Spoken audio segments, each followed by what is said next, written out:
السلام علیکم ورحمۃ اللہ وبرکاتہ۔ بسم اللہ الرحمن الرحیم۔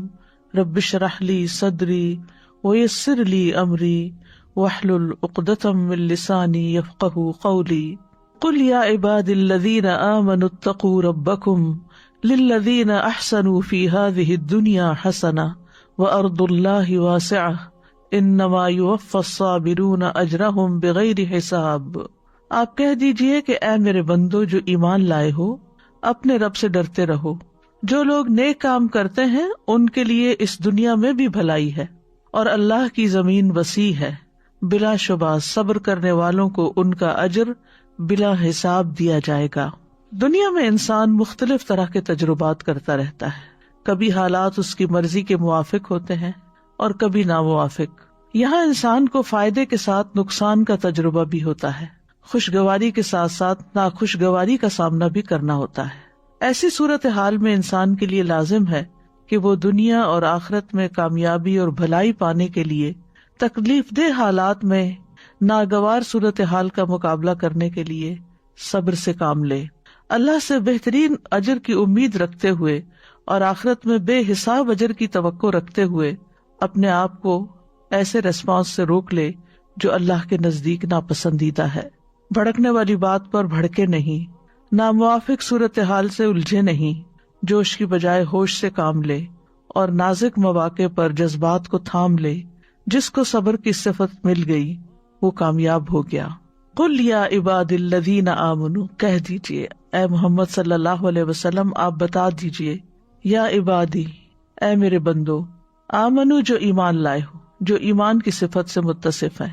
اے نبی، میرے ان بندوں کو جو ایمان لائے ہیں اللہ اور اس کے رسول پر، اتقوا ربکم، اپنے رب کا تقوی اختیار کرو، اللہ کی اطاعت کرتے ہوئے، اس کی نافرمانی سے بچتے ہوئے اس کا تقوی اختیار کریں۔ جو لوگ اس دنیا میں اپنے رب کی عبادت اور اس کی اطاعت کرتے ہوئے اچھے اعمال کرتے ہیں، للذین احسنوا فی ہذہ الدنیا حسنہ، ان کے لیے اس دنیا میں بھی بھلائی ہے، دنیا میں بھی اچھا بدلہ ہے اور اس کے ساتھ ساتھ آخرت میں بھی اچھا بدلہ ہے۔ وَأَرْضُ اللَّهِ وَاسِعَةٌ، اور اللہ کی زمین بہت وسیع ہے۔ اگر ایک جگہ اچھے کام نہیں ہو سکتے تو تم ہجرت کر جاؤ جہاں تم اپنے رب کی عبادت کر سکو۔ إِنَّمَا يُوَفَّى الصَّابِرُونَ أَجْرَهُمْ بِغَيْرِ حساب، کیونکہ صبر کرنے والوں کو آخرت میں بغیر کسی مقررہ حد کے، بغیر کسی تعداد اور مقدار کے بے پناہ ثواب دیا جائے گا، اور یہ صبر کرنے والوں کے اجر و ثواب کو بہت زیادہ بڑھا دیتا ہے۔ تو آپ صلی اللہ علیہ وسلم سے خطاب ہے کہ آپ بتا دیجئے اللہ کے بندوں کو، جب کوئی اہم حکم ہوتا ہے تو خطاب کا انداز یوں ہوتا ہے، یعنی ایک تو اللہ تعالیٰ کا حکم ہے اور پھر دوسرے محمد صلی اللہ علیہ وسلم سے بطور خاص کہلوایا جا رہا ہے کہ وہ اللہ سبحانہ تعالیٰ کی نعمتوں کا اقرار کرتے ہوئے جو چیزیں تقویٰ کا تقاضا کرتی ہیں ان صفات کو اپناتے ہوئے اللہ سبحانہ تعالیٰ اپنے بندوں کو ایسے کاموں کی طرف ابھار رہا ہے جو واقعی اس کو اس دنیا میں بھی عزت دینے والے ہیں اور آخرت میں بھی اس کی شان بڑھانے والے ہیں۔ للذین احسنوا فی ہذہ الدنیا حسنہ کہہ کے بہت زبردست طریقے سے موٹیویٹ کیا گیا ہے کہ اگر تم ناپسندیدہ حالات میں بھی اچھے کام کرتے رہو گے، کیونکہ حسنہ صرف اس وقت نہیں ہوتی جب حالات موافق ہوں، نیکی صرف اس وقت کی نیکی نہیں جب ہر چیز مرضی کے مطابق ہو۔ اصل نیکی تو وہ ہے کہ جب اندر سے نفس بھی خلاف جا رہا ہو اور باہر سے بھی حالات موافق نہ ہو، پھر بھی انسان اس روش پہ چلے جو رب کی پسندیدہ ہے، تو اللہ سبحانہ تعالیٰ بطور انعام اس شخص کے لیے اس دنیا میں بھی پسندیدہ مواقع پیدا کر دیتے ہیں، اور پھر آخرت کا اجر تو بہت بڑا ہے۔ یعنی اگر دنیا میں اللہ تعالیٰ انسان کو رزق اور نفس مطمئن اور شرح صدر عطا کرتا ہے حسنہ کی صورت میں، تو آخرت کا اجر پھر کیا ہوگا۔ لیکن یاد رکھیے کہ یہ حکم مومن کے لیے ہے، یا عباد الذین آمنوا، ایمان اور عمل صالح کرنے والوں کے لیے ایک اور جگہ پر بھی دنیا میں پاکیزہ زندگی کا وعدہ کیا گیا۔ من عمل صالحا من ذکر او انثی وہو مؤمن فلنحیینہ حیاتا طیبہ وَلَنَجْزِيَنَّهُمْ أَجْرَهُمْ بِأَحْسَنِ مَا كَانُوا يَعْمَلُونَ۔ جو شخص بھی نیک عمل کرے، خواہ مرد ہو یا عورت، بشرطے کہ وہ مومن ہو، تو ہم اسے پاکیزہ زندگی بسر کرائیں گے، یعنی اس دنیا میں بھی اس کو اچھی زندگی، اچھی حالت عطا کریں گے، اور آخرت میں ان کے بہترین اعمال کے مطابق انہیں ان کا اجر عطا کریں گے۔ تو بہرحال اچھے کام کرنے والوں کے لیے دنیا اور آخرت دونوں کی خوشخبریاں ہیں۔ پھر فرمایا وَأَرْضُ اللَّهِ وَاسِعَةٌ، اللہ کی زمین بہت وسیع ہے، یعنی نیکی کے مواقع اور چانسز بہت زیادہ ہیں۔ انسان صرف ایک جگہ بیٹھ کر صرف ایک ہی کام کر کے یا صرف ایک ہی طرح کے حالات میں رہ کر بعض اوقات اتنی نیکی نہیں کر سکتا جتنی وہ اللہ کی زمین میں گھوم پھر کر باہر نکل کر وسیع مواقع کو اختیار کرتے ہوئے نیکی حاصل کرتا ہے۔ اور اس سے یہ بھی پتہ چلتا ہے کہ اپنے گھر میں، اپنے علاقے میں، اپنے شہر میں اگر کوئی شخص عبادت نہیں کر سکتا تو اس کا عذر قابل قبول نہیں۔ یعنی کوئی یہ نہیں کہہ سکتا میں نیکی اس لیے نہیں کر سکا، میں اللہ کی اطاعت اس لیے نہیں اختیار کر سکا، میں تقوی اس لیے اختیار نہیں کر سکا کیونکہ میرے حالات مجھے اجازت نہیں دیتے تھے، میرا ماحول اچھا نہیں تھا، مجھے سپورٹ نہیں تھی، میرے ساتھ کوئی تعاون کرنے والا نہیں تھا۔ نہیں، اگر واقعی تم سچ کہتے ہو کہ یہ سب کچھ نہیں تھا تو پھر تمہیں وہاں سے نکل کر دوسری اپرچونٹیز کو دیکھنا چاہیے تھا، لیکن یہ کوئی ایکسکیوز نہیں، یعنی اپنے وطن اور شہر کا بہانہ بنانا کوئی عذر نہیں۔ اگر کوئی ایک جگہ اچھا نہیں کر سکتا تو دوسری جگہ چلا جائے۔ اور پھر اسی طرح اگر ایک جگہ انسان نافرمانی کرتا ہے اور بار بار اسے ٹیمپٹیشن ہوتی ہے کہ وہ غلط کام کرے تو اس کو وہ جگہ بھی چھوڑ دینی چاہیے۔ سعید بن جبیر کہتے ہیں جس کو نافرمانی کا حکم دیا جائے اسے چاہیے کہ وہ وہاں سے فرار ہو جائے، یعنی اللہ کی نافرمانی نہ کرے لیکن وہ جگہ چھوڑ دے، وہ اپنے آپ کو فتنے میں نہ ڈالے۔ ابن عباس کہتے ہیں اس کا مطلب ہے تم مکہ سے نقل مکانی کر لو، اور اس آیت میں اس شہر سے ہجرت کرنے پر ابھارا جا رہا ہے جس میں نافرمانیاں غالب آ جائیں۔ یعنی دنیا میں ہر جگہ ہی فتنے ہیں، کوئی جگہ بھی ابلیس سے خالی نہیں ہے اور اس کے چیلوں سے، لیکن انسان دو میں سے بہتر جگہ کا چوائس کر سکتا ہے کہ جہاں نسبتاً زیادہ نیکی کے کاموں کا اس کو موقع مل رہا ہے۔ زمین اللہ کی عبادت ہی کے لیے وسیع کی گئی ہے۔ سورۃ العنکبوت میں اللہ تعالیٰ فرماتے ہیں یا عبادی الذین آمنوا ان ارضی واسعۃ فإیایا فاعبدون، اے میرے بندو جو ایمان لائے ہو، بے شک میری زمین وسیع ہے سو تم میری ہی عبادت کرو۔ یعنی کسی جگہ رہ کر نافرمانی کا بہانہ مت بناؤ کہ یہاں عبادت ہو نہیں سکتی۔ عبادت کے لیے بہت سی جگہ ہیں، بہت سے مقامات ہیں، کیونکہ اللہ کی عبادت کرنی ہے نا، اور اللہ ہر جگہ ہے، یعنی اللہ کی عبادت کہیں بھی ہو سکتی ہے۔ اور ہجرت کرنے والوں کے لیے اللہ نے قرآن میں وسعت کا وعدہ کر رکھا ہے۔ سورۃ النساء آیت نمبر 100 میں فرمایا وَمَن يُهَاجِرْ فِي سَبِيلِ اللَّهِ يَجِدْ فِي الْأَرْضِ مُرَاغَمًا كَثِيرًا وَسَعًا، اور وہ شخص جو اللہ کے راستے میں ہجرت کرے وہ زمین میں پناہ کی بہت سی جگہ اور بڑی وسعت پائے گا۔ یعنی وہ خوف نہ کھائے کہ میرا کیا بنے گا، میں اگر کسی ایسی جگہ چلا جاتا ہوں جہاں میری کوئی جان پہچان نہیں، جہاں میرا کوئی رزق کاروبار نہیں، تو شاید میں بھوکا مر جاؤں۔ نہیں، اللہ سبحانہ تعالیٰ نے ہر جگہ بہت اپرچونٹیز رکھی ہیں، لیکن انسان نافرمانی میں جینے پہ راضی نہ ہو۔ انما یوفی الصابرون اجرہم بغیر حساب، بلا شبہ صبر کرنے والوں کو ان کا اجر بغیر حساب کے دیا جائے گا۔ یعنی جنہوں نے اپنے دین پر ثابت قدمی کا مظاہرہ کیا، تکلیفوں کی وجہ سے اس کو چھوڑا نہیں، جمے رہے، ان کا اجر بھی پھر رب کے پاس بے پناہ ہے۔ امام شوکانی کہتے ہیں اس کا مطلب ہے کہ اللہ ان کے صبر کے مقابلے میں ان کو وافر اجر عطا کرے گا، اتنا کہ اس اجر کو کوئی محفوظ کرنے والا محفوظ نہیں کر سکتا، کوئی لکھنے والا اس کو لکھ نہیں سکتا، کوئی حساب کرنے والا اس کے حساب کی طاقت ہی نہیں رکھتا۔ یعنی فگرز ختم ہو جائیں لیکن وہ اجر ختم نہیں ہوگا۔ حضرت علی رضی اللہ عنہ کہتے ہیں کہ ہر اطاعت کرنے والے کو ناپ پر تول کر دیا جائے گا، یعنی جتنا اس نے کیا ہوگا اس کے بدلے میں 10 گنا یا 700 گنا یا زیادہ، سوائے صبر کرنے والے کے ان کو بھر بھر کے دیا جائے گا، یعنی وہ ختم نہیں ہوگا۔ اور روایت میں آتا ہے کہ آزمائشوں میں گھرے ہوئے لوگوں کو جب اجر دیا جائے گا تو ان کے لیے نہ ترازو نصب کیا جائے گا، نہ صحیفہ کھولا جائے گا، ان پر صبر کے اجر کو بغیر حساب کے انڈیل دیا جائے گا۔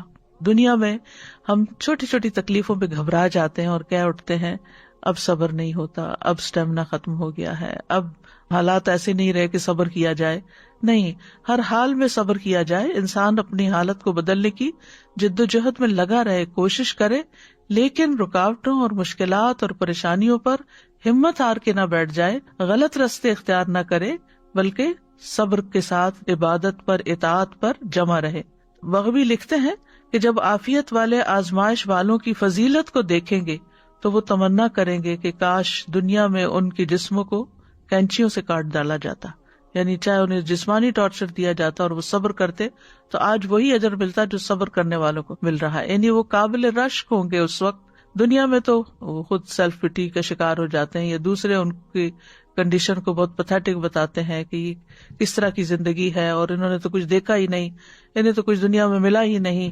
لیکن اگر وہ صبر کرنے والے ہیں اور اللہ کی قضاء و قدر پر راضی ہونے والے ہیں، ایسی رضا کہ جس میں کوئی ناراضگی نہ ہو، کوئی شکوہ نہ ہو، تو اللہ سبحانہ وتعالیٰ جس طرح ایسے لوگوں کو آنر کرے گا اس کی مثال نہیں ملتی.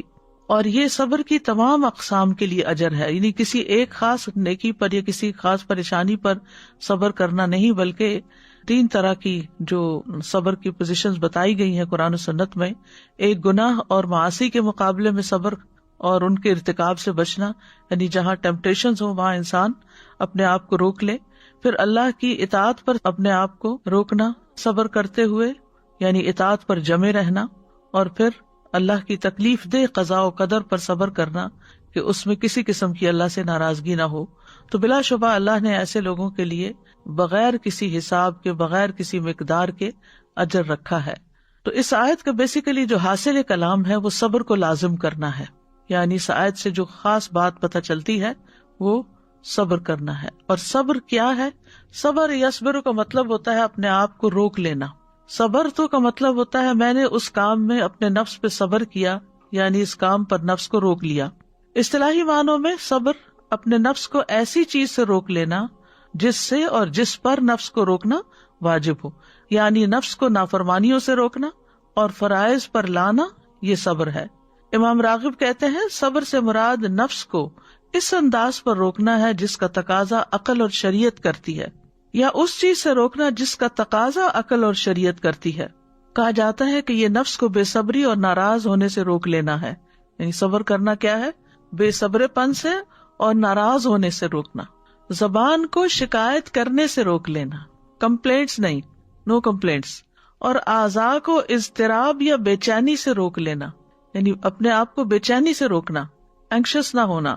اور کہا جاتا ہے کہ یہ نفس کی عادات میں سے اچھی عادت ہے جس کے ذریعے سے انسان ایسا کام کرنے سے رک جاتا ہے جو اچھا اور خوبصورت نہیں ہوتا. یہ نفس کی قوتوں میں سے ایک قوت ہے. یعنی اپنے آپ کو روکنا جو ہے یہ نفس کے اسٹرانگ ہونے کی علامت ہے جس کے ذریعے وہ اپنی حالت کی اصلاح کرتا ہے اور اپنے معاملے کو قائم کرتا ہے.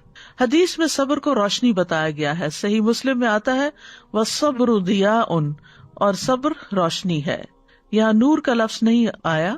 نماز کو نور کہا گیا لیکن صبر کو ضیاء کہا گیا کیونکہ ضیاء میں حرارت بھی ہوتی ہے، نور ٹھنڈا ٹھنڈا ہوتا ہے.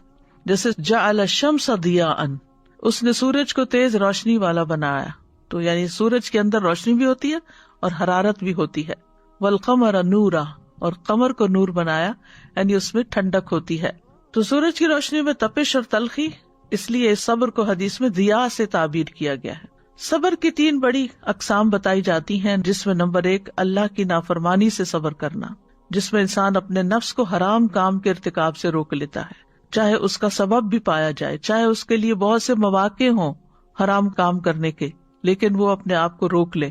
جیسے رجل طلبته امرأة ذات منصب و جمال فقال انی اخاف اللہ، وہ شخص جس کو کوئی منصب اور جمال والی عورت یعنی زنا کے لیے دعوت دے اور وہ یہ کہہ دے کہ میں اللہ سے ڈرتا ہوں، تو یہ صبر ہے. نافرمانی پر صبر کرنے کی 3 قسمیں ہیں. نمبر 1، مسلمان اپنے دل کو اس نافرمانی کی محبت اور اس سے وابستگی سے پھیر دے، اور جن مقامات میں نافرمانی پائی جاتی ہے وہ وہاں سے خود کو پھیر دے، اور نافرمانیاں کرنے والوں کی مجلس میں نہ بیٹھے، ان کے ساتھ دوستی نہ رکھے. یعنی دل کی حالت ہے ایک طرح سے. نمبر 2، اگر وہ قدرت رکھتا ہو تو اس نافرمانی کے ارتکاب سے خود کو روک لے، تو وہ نہ اس کے قریب جائے اور نہ عملی طور پر اس کو ادا کرے، یعنی پریکٹیکلی اس سے رک جائے. اور تیسرا یہ کہ اگر کہیں ایسی جگہ ٹریپ ہو گیا جہاں نافرمانی ہو رہی ہے تو وہاں سے نکل جائے، اس سے جلدی چھٹکارا حاصل کر لے، اور اگر وہ نافرمانی کر چکا ہے تو اس سے فوری توبہ کر لے. دوسرا صبر ہے اللہ کی اطاعت پر کاربند رہنا، یعنی ہر حال میں خوشی ہو یا تنگی ہو یا تکلیف ہو اطاعت پر جمع رہے انسان. اور اس کی بھی 3 اقسام ہیں. نمبر 1، بندہ اطاعت کے اس کام پر متوجہ ہو اور اس کے لیے تیاری کرے، یعنی جو کرنے کا کام، مثلا نماز پڑھنی ہے تو وضو کرے، تیاری کرے اور اس کے لیے اپنے آپ کو ریڈی کرے، توجہ کرے اس طرف۔ نمبر 2، اطاعت کے اس کام کو ایسے ادا کرے جیسے اللہ نے اس کا حکم دیا ہے، اس طرح کہ اس کا دل اس کی طرف متوجہ ہو اور وہ خضوع و خشوع کرنے والا ہو، جیسے نماز میں۔ اور تیسرے یہ کہ نیکی کے کام کو پایہ تکمیل تک پہنچائے، کمپلیٹ کرے کام کو، اس میں کوئی ایسی چیز نہ ملائے جو اس کے عمل کو باطل کر دے، جیسے کہ ریاکاری یا شہرت کا طلبگار ہونا یا احسان جتلانا اور تکلیف پہنچانا، یعنی جو چیزیں اعمال کو باطل کرتی ہیں۔ یعنی پہلی چیز نیت ہو گئی، دوسرا یہ کہ اس کو کرنا شروع کر دینا، اور تیسرا یہ کہ اس کو کمپلیٹ کرنا۔ تو اطاعت پر صبر کرتے ہوئے بندے کی 3 حالتیں ہوئیں، یعنی سب سے پہلے انسان اپنی نیت کو درست کرے، خالص اللہ کے لیے عمل کرے، بندوں کی تعریف چاہنے کے لیے نہیں، کیونکہ کچھ کام ایسے ہوتے ہیں کہ جس میں صرف اللہ دیکھ رہا ہوتا ہے، تو وہ اصل میں ہمارا ٹیسٹ ہوتے ہیں کہ ان کاموں کو ہم کتنی خوشی سے کرتے ہیں، اور کچھ کام ایسے ہوتے ہیں جن کو لوگ دیکھ رہے ہوتے ہیں، تو اس وقت ہمارے دل کی حالت کیا ہوتی ہے اور ہم کتنے خوش ہو رہے ہوتے ہیں کہ واہ فلاں نے دیکھ لیا، فلاں اپریشیٹ کر رہا ہے، اس نے لائک کر دیا، بہت اچھی فیڈ بیک تھی وغیرہ وغیرہ۔ تو ان کاموں کو کس جوش جذبے کے ساتھ کرتے ہو۔ پھر یہ ہے کہ جب کام کیا جائے کوئی بھی، تو اس میں سنت اور آداب جو ایٹیکیٹس ہیں اسلام نے بتایا، ان کو ملحوظ خاطر رکھا جائے، یہ بھی بہت ضروری ہے اطاعت کے لیے، کیونکہ بعض اوقات ہم ایک نیکی کا کام کر رہے ہوتے ہیں، بہت بڑا سخاوت کا پروجیکٹ کر رہے ہوتے ہیں، لیکن طریقہ ہمارا درست نہیں ہوتا تو اس کا بھی فائدہ نہیں۔ اور پھر یہ کہ کام کے مکمل کرنے تک صبر سے کام لے، کیونکہ کچھ کام ایسے ہوتے ہیں کہ جن کا رزلٹ فوراً نہیں آتا، وہ وقت لیتا ہے، وہ ایک شیپ بنتے ہوئے اس کا ایک عرصہ گزرتا ہے، تو اس میں انسان بیچ میں ہمت ہار کے اس کو چھوڑ نہ دے۔ پھر اسی طرح یہ ہے کہ اس عمل کو چھپانے میں پھر صبر کرے، فوراً کسی کو بتا نہ دے، اور نہ ہی اس پر مغرور ہو، تکبر بھی نہ کرے، اور ان تمام چیزوں کے ساتھ ساتھ ہمیشہ اللہ کا ذکر جاری رکھے، اور اللہ کے ثواب کی امید رکھے، اور اللہ کے عذاب سے خوف کھائے، اور صبر کی فضیلت اور اس کے اجر و ثواب کو ذہن میں رکھے، اور اس کے نفس کو جو بھی مصیبتیں پہنچی ہیں وہ اپنے نفس کو ان پر بھی صبر کروائے، نفس کو نماز اور روزے وغیرہ کے ذریعے، اطاعت کے کاموں کے ذریعے اللہ کا مطیع بنا دے۔ لوگوں سے اس کا ذکر نہ کرے بار بار کہ مجھے یہ کام تو بڑا اچھا تھا پر بڑا ہی مشکل تھا، بہت سے اس میں مسائل آئے ہیں، میں تو ہمت ہی ہارنے لگا تھا، اس قسم کی باتیں کر کے اپنے اجر کو ضائع نہ کرے۔ انسان ہمیشہ مثبت بات کرے کہ الحمدللہ ایک بڑا پروجیکٹ تھا لیکن اللہ نے کروا لیا، اللہ کی مدد شامل حال ہو، یعنی یہ مثبت جملے ہوگی، کیونکہ بعض اوقات آپ کو اپنی سٹوری شیئر کرنی پڑتی ہے کہ یہ کام کو کس طرح کیا گیا تاکہ وہ دوسروں کے لیے ایک اچھا نمونہ بنے، تو اس میں نیگیٹو باتیں نہ کی جائیں، اس میں لوگوں کو ڈرایا نہ جائے، حوصلہ نہ ہارا جائے، تمہیں نہیں پتا کہ میں کس کس چیز سے گزری ہوں، یہ میں ہی جانتی ہوں کہ یہ کس طرح کام ہوا ہے، اس قسم کی گفتگو نہ کرے، بلکہ یہ کرے کہ اگرچہ مشکل تھا لیکن اللہ تعالیٰ نے میرے لیے آسان کر دیا، اور سب سے بڑی بات یہ کہ توفیق دی اور میں نے اس کو مکمل کر لیا، اللہ تعالیٰ اس کو قبول کرے، اللہ تعالیٰ اس پر راضی ہو۔ کیونکہ جب ہم مشکل کام کرنے کے بعد مشکلوں کا رونے لگتے ہیں تو یہ صبر کے منافی ہو جاتا ہے۔ صبر کی تیسری قسم اللہ کے فیصلوں پر راضی ہونا اور صبر کرنا، تقدیر پر صبر، کیونکہ کبھی حالات موافق ہوتے ہیں طبیعت کے اور کبھی ناموافق ہوتے ہیں، جو ناموافق ہوتے ہیں ان میں صبر کی ضرورت ہے۔ تو جب کوئی مصیبت نازل ہو جائے تو انسان اپنے نفس کو قلبی، قولی یا فعلی ناراضگی سے روکے، یعنی نہ تو دل میں بدگمانی کرے اللہ تعالیٰ سے، نہ زبان سے کوئی ایسا لفظ نکالے کہ اللہ کو ناراض کرے، اور نہ ہی عمل میں کوئی ایسی بات کرے کہ جس سے اللہ ناراض ہو۔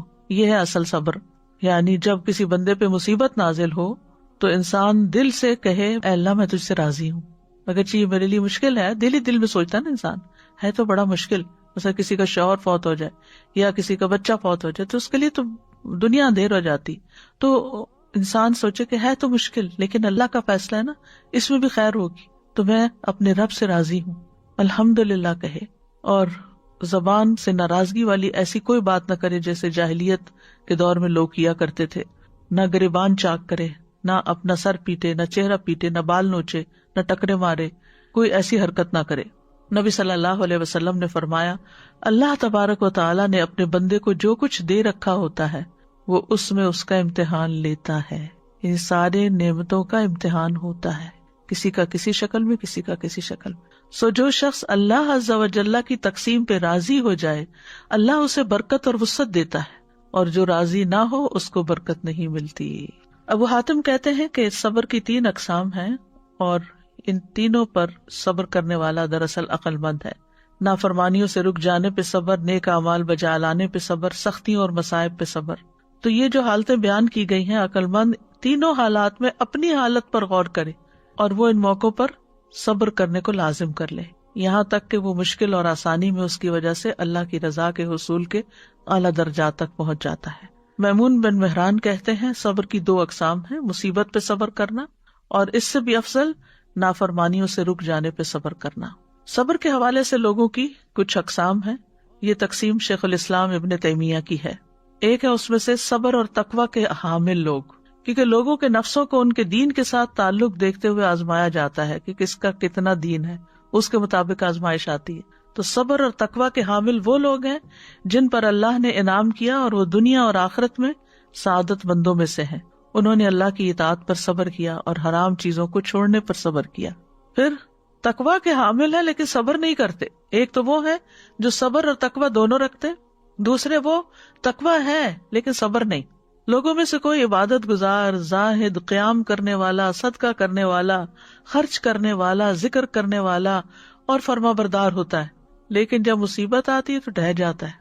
اس کے پاس تقوی ہے لیکن صبر نہیں ہے۔ تیسرا ہے تقوی نہیں ہے لیکن صبر ہے۔ کچھ لوگوں کے پاس صبر ہوتا ہے، تقوی نہیں ہوتا، جیسے فاسق و فاجر لوگ ہوتے ہیں، لیکن ویسے وہ بہت طاقتور ہوتے ہیں، اندر سے اسٹرانگ ہوتے ہیں۔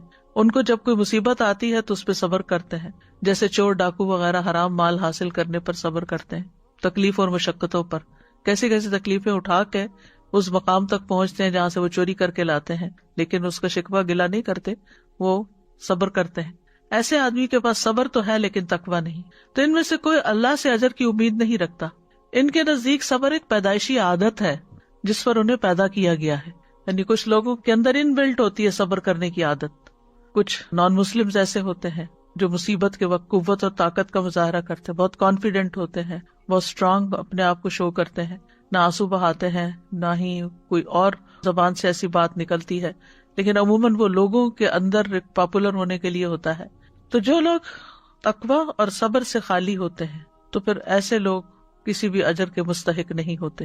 اللہ تعالیٰ فرماتے ہیں اِنَّهُ مَن يَتَّقِ وَيَصْبِرْ فَإِنَّ اللَّهَ لَا يُضِيعُ أَجْرَ الْمُحْسِنِينَ۔ بات یہ ہے کہ جو تقوی اور صبر اختیار کرے گا تو اللہ محسنین کا اجر ضائع نہیں کرے گا۔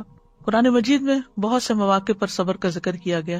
سورۃ العصر میں خاص طور پر اللہ تعالیٰ نے صبر کرنے کو کامیابی کے ساتھ لازم ملزوم قرار دیا ہے۔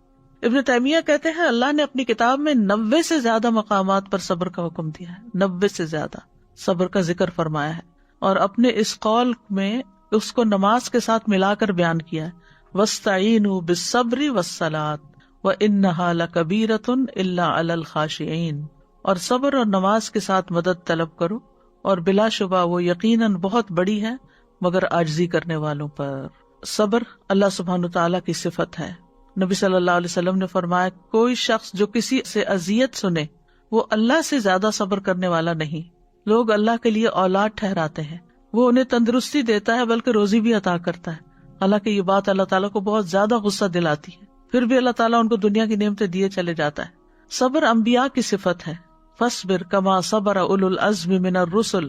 آپ صبر کیجئے جس طرح پختہ ارادے والے رسولوں نے صبر کیا۔ پھر عام لوگوں میں سے جو صبر کرنے والے ہیں قرآن مجید میں ان کی تعریف کی گئی ہے، والصابرین فی البأساء والضراء وحین البأس اولئک الذین صدقوا واولئک هم المتقون۔ اور خصوصاً جو تنگ دستی اور تکلیف میں اور لڑائی کے وقت صبر کرتے ہیں، یہی لوگ ہیں جنہوں نے سچ کہا اور یہی تقوی والے ہیں، یعنی صبر والے ہی دراصل سچے لوگ ہیں اور یہی تقوی والے ہیں۔ نبی صلی اللہ علیہ وسلم کو کئی مقامات پر صبر کا حکم دیا گیا، ایمان والوں کو بھی، یا ایھا الذین آمنوا اصبروا وصابروا ورابطوا واتقوا اللہ لعلکم تفلحون۔ اے لوگو جو ایمان لائے ہو، صبر کرو اور مقابلے میں جمے رہو اور مورچوں میں ڈٹے رہو اور اللہ سے ڈرو تاکہ تم کامیاب ہو جاؤ۔ مشکل حالات میں لوگوں کو صبر کرنے کا حکم دیا گیا، خاص طور پر جب انسانوں کے ساتھ ڈیلنگ ہو اور معاملات مشکل ہو جائیں۔ سورۃ الفرقان میں فرمایا وَجَعَلْنَا بَعْضَكُمْ لِبَعْضٍ فِتْنَةً أَتَصْبِرُونَ وَكَانَ رَبُّكَ بَصِيرًا، اور ہم نے تمہارے بعض کو بعض کے لیے ایک آزمائش بنایا ہے، کیا تم صبر کرو گے؟ اور تمہارا رب ہمیشہ سے سب کچھ دیکھنے والا ہے۔ یعنی اس میں سیکھنے کی بہت بڑی بات ہے، اور وہ یہ کہ انسان انسانوں کے لیے آزمائش ہے، اور ہر انسان کی زندگی میں کوئی نہ کوئی انسان اس کے قریبی لوگوں میں سے جس کے ساتھ اس کا لازماً واسطہ پڑنا ہوتا ہے، وہ اس کے لیے ایک فتنہ بن جاتا ہے، ایک آزمائش بن جاتا ہے۔ صبر ایمان کی افضل حالت ہے۔ معقل بن یسار سے روایت ہے کہ آپ نے فرمایا افضل ایمان صبر اور نرمی کرنا ہے، افضل ایمان صبر اور نرمی کرنا ہے۔ علی بن ابی طالب کہتے ہیں خبردار، صبر کا ایمان سے وہی تعلق ہے جو سر کا جسم سے ہے، جب سر کو کاٹ دیا جائے تو جسم ہلاک ہو جاتا ہے، یعنی اگر صبر نہیں تو ایمان بھی کامل نہیں رہا۔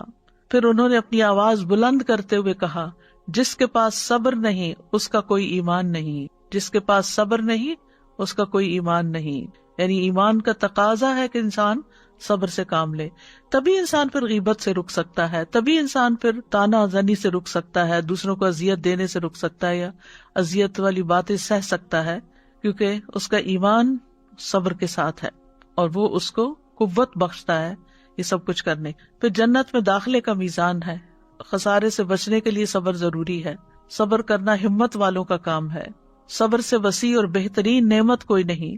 نبی صلی اللہ علیہ وسلم نے فرمایا کسی شخص کو صبر سے بہتر اور کشادہ تر نعمت نہیں ملی۔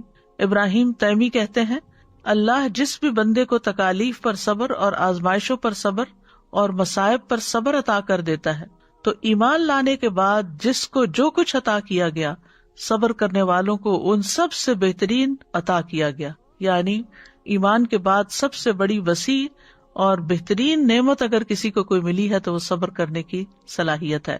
عمر بن عبدالعزیز نے ممبر پر کھڑے ہو کر کہا جب اللہ کسی بندے کو کوئی نعمت دیتا ہے پھر وہ اس سے نعمت چھین لیتا ہے، یعنی وہ نعمت اس سے واپس لے لیتا ہے، تو اس نعمت کے چھن جانے کے بدلے اسے صبر عطا کرتا ہے، پھر اس صبر کے بدلے اس کو جو کچھ عطا کرتا ہے وہ چھینی جانے والی نعمت سے بہت بہتر ہوتا ہے۔ یعنی انسان کو ایک نعمت ملی، کوئی چیز ملی، پھر اللہ تعالیٰ نے واپس لے لی اور صبر دے دیا، اب صبر کے بعد جو ملے گا وہ پہلی نعمت سے بہت زیادہ ہوگا، وہ تو عظیم ترین ہوگا، یعنی صبر کے بدلے تو بے حساب ملے گا۔ اگر وہ پہلی چیز جاتی نا، یعنی یہاں انسان دیکھے تھوڑا سا کہ اگر پہلی ایک نعمت ملی، ہم چاہتے ہیں ہمیں جو نعمتیں ملی وہ ہم سے جائے نا، تو جو نعمت ہمیں ملی ہے اگر وہ اللہ تعالیٰ اپنی حکمت کے تحت واپس لے لیتا ہے تو اس پر ناراض نہیں ہونا چاہیے، کیونکہ وہ ایک سبب بن رہا ہے، وہ واپس لینا ایک ذریعہ بن رہا ہے کس چیز کا؟ بہترین دینے کا۔ بیچ میں گیپ ہے جسے صبر سے فل کرنا ہوگا، تو اس سے برج کر جائیں گے تو آگے جو کچھ ہوگا تو انسان کہے گا کاش وہ ساری چیزیں چلی جاتی اور آج اس سے کہیں بہتر مل جاتا۔ حتیٰ کہ یہ صرف آخرت میں نہیں، دنیا میں بھی اللہ تعالیٰ بعض اوقات ایک چیز اس لیے لیتا ہے انسان سے تاکہ اس کو اس سے بہتر دے۔ بعض اوقات دنیا چلی جاتی ہے انسان سے، دنیا کی کوئی بھی نعمت جس سے وہ بہت اٹیچڈ ہوتا ہے، اور اس کے بدلے اللہ تعالیٰ اس کو دین دے دیتا ہے، اور یہ کتنی بڑی نعمت ہے، کتنی بڑی نعمت ہے۔ کیونکہ اگر ہمیں سبھی کچھ دنیا کا مل جائے تو ہم شاید اللہ کی طرف راغب بھی نہ ہو، ہم دعا بھی نہ کریں، ہم کوئی نیک عمل بھی نہ کریں، ہم اس کو پکارے بھی نہ، ہم تڑپے بھی نہ۔ تو یہ اللہ تعالیٰ کی ایک حکمت بالغہ ہے، پہنچی ہوئی حکمت، کہ جس کی وجہ سے اللہ تعالیٰ ہم پر رحم کرتا ہے، کبھی دے کر اور کبھی لے کر۔ صبر اللہ کے خزانوں میں سے ایک خزانہ ہے۔ حسن کہتے ہیں صبر جنت کے خزانوں میں سے ایک خزانہ ہے، اللہ ان کو عطا کرتا ہے جو اس کے ہاں معزز ہوتے ہیں، اور بے صبرا پن جو ہے وہ انسان کو کوئی فائدہ نہیں دیتا۔ ابن مبارک کہتے ہیں جو صبر کرتا ہے وہ بہت ہی کم صبر کرتا ہے، اور جو بے صبری کا مظاہرہ کرتا ہے وہ بہت تھوڑا فائدہ اٹھاتا ہے۔ صابرین کے لیے 3 وعدے ہیں قرآن میں۔ سورۃ البقرہ میں اللہ تعالیٰ فرماتے ہیں وَبَشِّرِ الصَّابِرِينَ الَّذِينَ إِذَا أَصَابَتْهُمْ مُصِيبَةٌ قَالُوا إِنَّا لِلَّهِ وَإِنَّا إِلَيْهِ رَاجِعُونَ أُولَئِكَ عَلَيْهِمْ صَلَوَاتٌ مِّن رَّبِّهِمْ وَرَحْمَةٌ وَأُولَئِكَ هُمُ الْمُهْتَدُونَ۔ اور صبر کرنے والوں کو خوشخبری دے دیجیے، وہ لوگ کہ جب انہیں کوئی مصیبت پہنچتی ہے تو وہ کہتے ہیں بے شک ہم اللہ کے لیے ہیں اور بے شک ہم اسی کی طرف لوٹنے والے ہیں۔ یہ لوگ ہیں جن پر ان کے رب کی طرف سے کئی مہربانیاں اور بڑی رحمت ہے، اور یہی لوگ ہدایت پانے والے ہیں۔ تو 3 چیزیں، مہربانیاں، رحمت اور ہدایت ملی۔ بعض سلف صالحین کو جب پہنچنے والی مصیبت پہ تسلی دی گئی تو انہوں نے کہا میں کیوں نہ صبر کروں، جبکہ اللہ نے صبر پر مجھ سے 3 باتوں کا وعدہ کیا ہے، اور ان میں سے ہر بات دنیا اور جو اس میں ہے اس سے بہتر ہے، یعنی اللہ کی مہربانیاں، رحمت اور ہدایت، یعنی صلوات، رحمت اور ہدایت۔ تو صابرین کے لیے اللہ تعالیٰ نے بہت بڑا اجر تیار کر رکھا ہے۔ وَلَنَجْزِيَنَّ الَّذِينَ صَبَرُوا، واو قسمیہ ہے، لام تاکید کا ہے، نون مشدد بھی تاکید کا ہے۔ 3 تاکیدیں کی گئیں کہ جو لوگ صبر کریں گے ان کو ان کا اجر دیا جائے گا، بِأَحْسَنِ مَا كَانُوا يَعْمَلُونَ، ان بہترین اعمال کے مطابق جو وہ کیا کرتے تھے۔ پھر اسی طرح صبر کرنے والوں کا اجر اللہ ضائع نہیں کرے گا۔ وَاصْبِرْ فَإِنَّ اللَّهَ لَا يُضِيعُ أَجْرَ الْمُحْسِنِينَ، صبر کیجئے، بے شک اللہ نیکی کرنے والوں کا اجر ضائع نہیں کرتا۔ حدیث میں آتا ہے بے شک زیادہ ثواب بڑی آزمائش کے ساتھ ہے، یعنی جتنی بڑی آزمائش اتنا ہی بڑا ثواب۔ آپ نے فرمایا وہ مومن جو لوگوں سے ملتا جلتا ہے اور ان کی طرف سے آنے والی تکالیف پر صبر کرتا ہے، وہ اس مومن سے اجر و ثواب میں کہیں زیادہ ہے جو لوگوں سے میل جول نہیں رکھتا اور نہ ان کی تکالیف پر صبر کرتا ہے۔ صبر کرنے میں بہت بڑی خیر ہے۔ آپ نے فرمایا یاد رکھو ناپسندیدہ چیزوں پر صبر کرنے میں بڑی خیر ہے، کیونکہ مدد صبر کے ساتھ ہے، تنگی کے ساتھ کشادگی ہے اور سختی کے ساتھ آسانی ہے۔ صبر کرنے والوں کو بشارت دی گئی، خوشخبری دی گئی، وَبَشِّرِ الصَّابِرِينَ وَبَشِّرِ الْمُخْبِتِينَ، صابرین کو اللہ کی مدد ملتی ہے۔ آپ نے فرمایا مدد صبر کے ساتھ ہے، کشادگی تنگی کے ساتھ ہے، اِنَّ مَعَ الْعُسْرِ یُسْرًا، اور بے شک ہر مشکل کے ساتھ ایک آسانی ہے، بے شک اسی مشکل کے ساتھ ایک اور آسانی ہے۔ صابرین کو اللہ کا ساتھ ملے گا، وَاصْبِرُوا إِنَّ اللَّهَ مَعَ الصَّابِرِينَ، فرشتوں کا ساتھ ملتا ہے، جیسے جنگ بدر میں فرشتے اترے۔ اللہ کی محبت ملتی ہے، وَاللَّهُ يُحِبُّ الصَّابِرِينَ، کامیابیاں ملتی ہیں۔ یا ایھا الذین آمنوا اصبروا وصابروا ورابطوا واتقوا اللہ لعلکم تفلحون، اے لوگو جو ایمان لائے ہو، صبر کرو اور مقابلے میں جمے رہو اور مورچوں میں ڈٹے رہو اور اللہ سے ڈرو تاکہ تم کامیاب ہو جاؤ۔ عزت ملتی ہے، فرمایا جس بندے پر کوئی ظلم کیا گیا تو اس نے اس پر صبر کیا، اللہ اس کی عزت بڑھا دے گا۔ عمر بن خطاب کہتے ہیں کہ ہم نے سب سے افضل زندگی وہ پائی ہے جو صبر کے ساتھ گزاری ہے۔ اگر صبر مردوں میں سے ہوتا، یعنی انسانوں میں سے ہوتا، تو یہ ان کو بہت زیادہ عزت دار بنا دیتا۔ دین کی امامت صبر والوں کے لیے ہے۔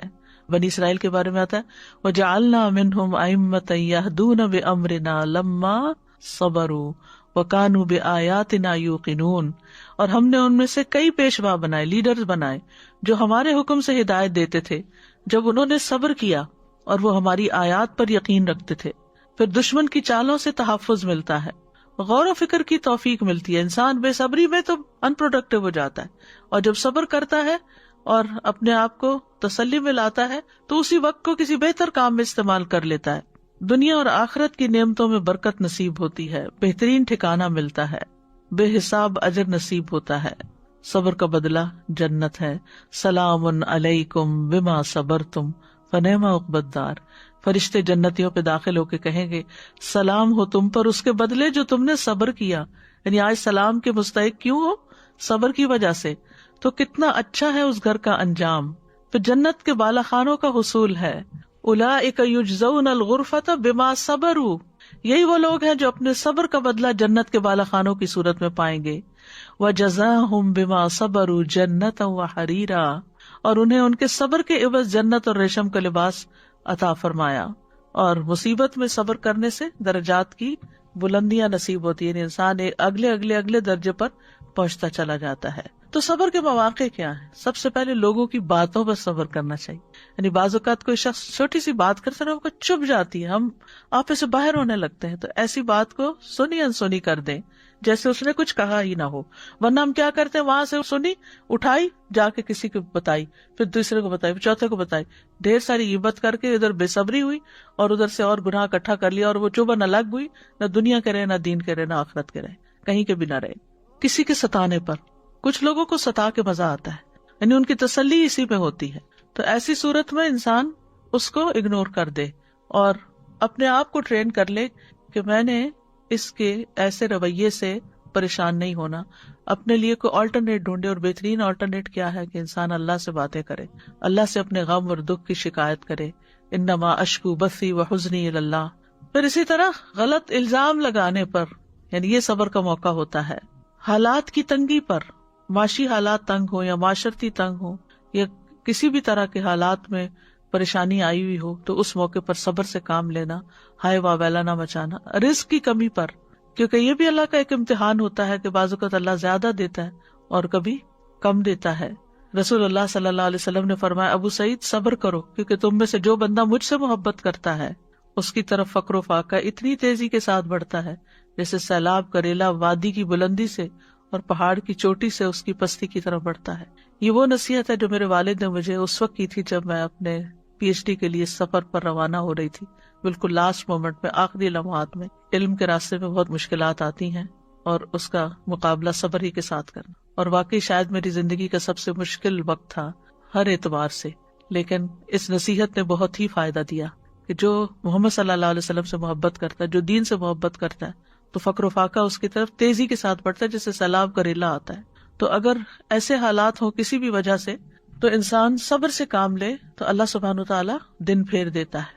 اسی طرح اور موقع کون سے؟ پسند کا کھانا نہ ہو تو ہم صبر نہیں کر سکتے، خاص طور پہ روزہ کھولنے کے بعد اگر اچھی کوکنگ نہ ہو، نمک زیادہ پڑ جائے یا کوئی اور چیز ہو تو گھر میں بدمزگی ہو جاتی ہے اور آپ کی ساری محنت اکارت جاتی ہے، آپ کو باتیں سننی پڑتی ہیں، تو اس کا جواب نہ دیں. کیونکہ بعض خواتین جذباتی ہو کر پھر یہ کہتی کہ میرا سارا دن اس میں لگ گیا اور تم لوگ یہ تبصرے کر رہے ہو، اور پھر ناراضیاں اور پھر غصہ اور پھر عبادت میں خلل اور کہاں سے کہاں تک بات چلی جاتی ہے. تو اس موقع پر سنی انسنی کر دے جیسے کچھ ہوا ہی نہ ہو.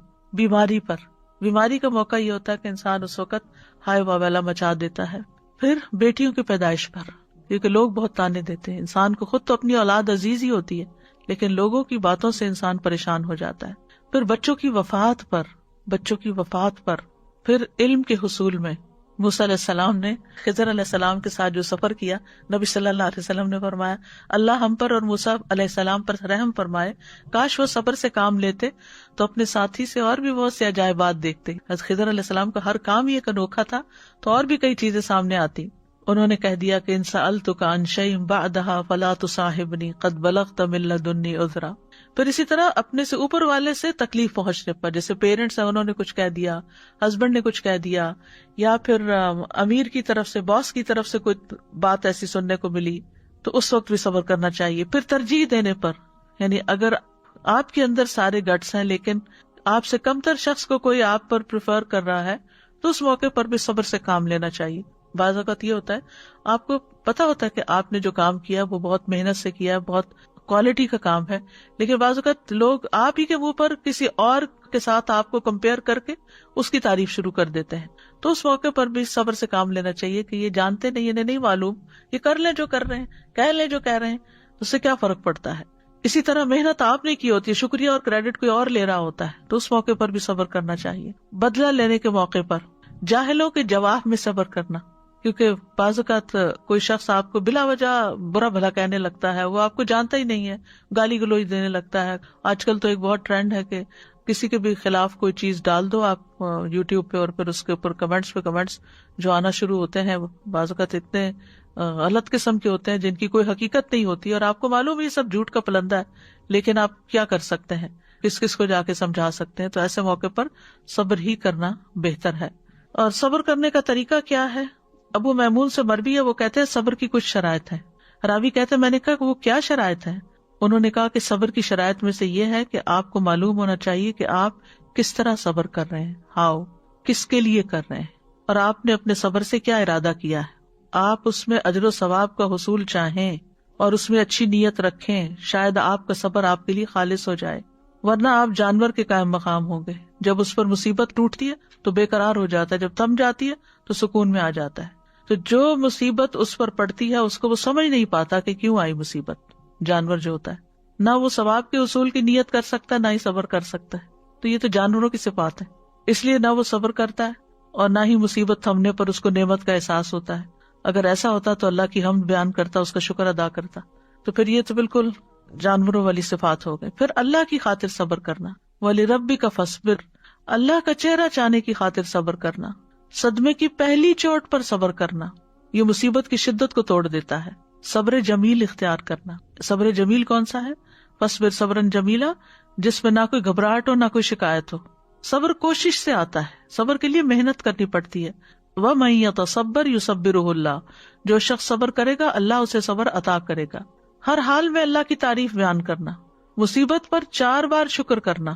شریح کہتے ہیں مجھے مصیبت لاحق ہوتی ہے تو میں اس پر 4 بار اللہ کا شکر کرتا ہوں، اس بات پر کہ مجھے اس سے بڑی مصیبت نہیں آئی، اس پر کہ اس نے مجھے صبر عطا کیا، اس بات پر شکر کرتا ہوں کہ اس نے مجھے انا للہ کہنے کی توفیق دی کیونکہ اس سے میں ثواب کی امید رکھتا ہوں، اور اس پر شکر ادا کرتا ہوں کہ یہ مصیبت مجھے میرے دین میں واقع نہیں ہوئی. کسی سے پوچھا گیا صبر الجمیل کیا ہے؟ اس نے کہا تم آزمائش میں مبتلا ہو اور دل الحمدللہ کہہ رہا ہو، یہ صبر جمیل ہے. پھر اللہ کی رضا میں راضی ہونا، زبان سے رب کی رضا کے کلمات نکالنا، خیر کی بات کرنا، خیر کی بات منہ سے نکالنا، پریشانی کا ذکر صرف اللہ سے کرنا، بندوں سے شکوے نہ کرنا، جزا فضا نہ کرنا، نوحہ نہ کرنا، اللہ کو الزام نہ دینا.